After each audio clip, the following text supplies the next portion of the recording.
Иако до закажаните предвремени парламентарни избори има уште половина година, партиската налудничавност веќе зафати поединци во СДСМ.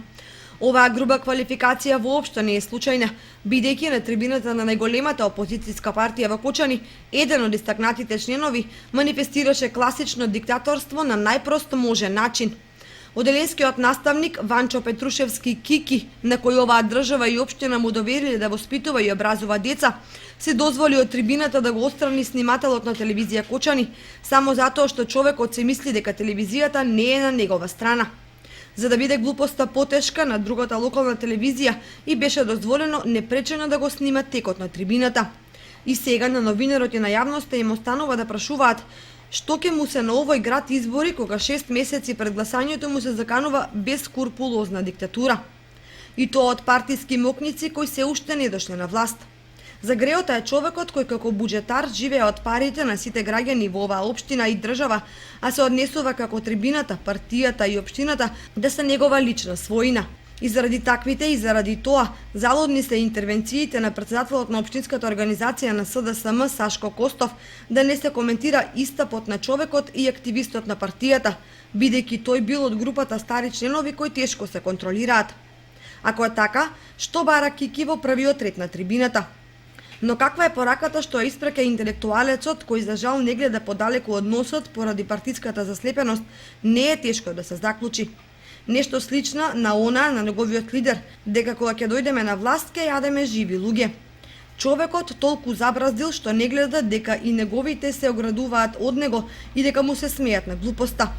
Истиот тој херој на трибината кој патем речено му го расипа расположението на раководството, нема капацитет да види дека многу поголеми членови и активисти на СДСМ од него во општинското собрание и по 6 години владење на ВМРО ДПМНЕ си седат на раководните фотели и се конструктивни соработници на градоначалникот и на другите носители на локалната власт во сите сфери.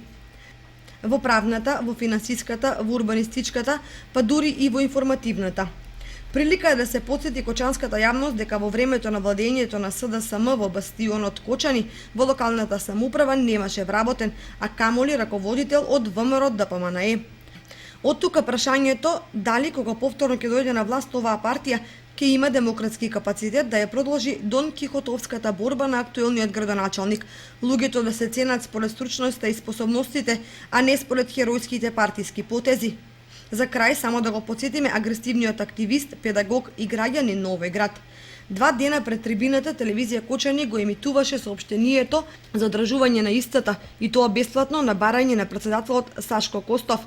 Телевизија Кочани ја регистрираше агендата на посетата и изјавата на секретарот на СДСМ Оливер Спасовски и подпредседателката Фросина Ременски.